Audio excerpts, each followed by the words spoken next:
నమస్తే పంతులు. ఈ గుడి గురించి, అమ్మవారి గురించి కొంచెం మాకు వివరించండి. జై అంబా భవాని మాతాకి. ఓం సర్వమంగళ మంగళ్యే శివే సర్వార్థ సాధికే శరణ్యే త్రయంబకే తే దేవి నారాయణి నమోస్తుతే.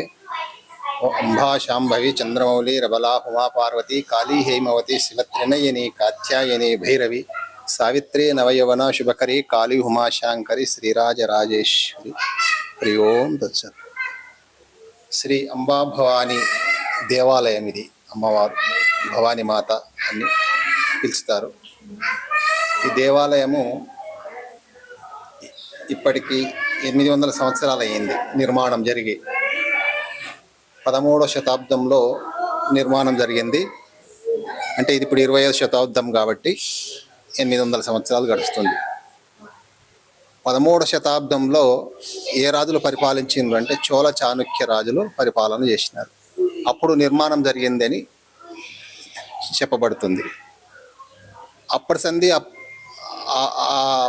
13వ శతాబ్దం సంధి మా వంశీకులు ఇక్కడ అర్చకత్వం వహిస్తూ పూజారిగా దేవాలయం డెవలప్ చేస్తూ దేవాలయానికి మంచి కార్యక్రమాలు చేసుకుంటూ దేవాలయంలో నవరాత్రి ఉత్సవాలు చేసుకుంటూ నిత్య కార్యక్రమాలు చేసుకుంటూ దేవాలయం నడిపిస్తున్నాం.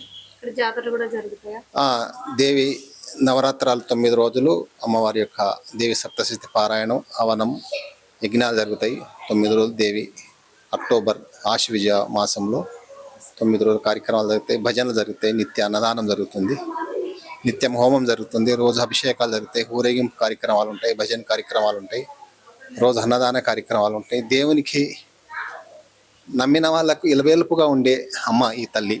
ఎవరైతే మనస్ఫూర్తిగా నమ్ముకుంటారో వాళ్ళకు తప్పకుండా కోరికలు నెరవేరుతుంది. అమ్మవారి ఎక్కడ ముడుపులు కట్టుకోవచ్చు. కోరికలు నెరవేర్చే అమ్మ కాబట్టి అంబా భవాని అని అమ్మ మాత పేరు చెప్పబడుతుంది. మా వంశీకులే ఇక్కడ అర్చకత్వం వహిస్తున్నాం. మా ముత్తాతల సంధి. మేము ఇప్పుడు మాది 4వ తరం. Thank you. నమస్తే.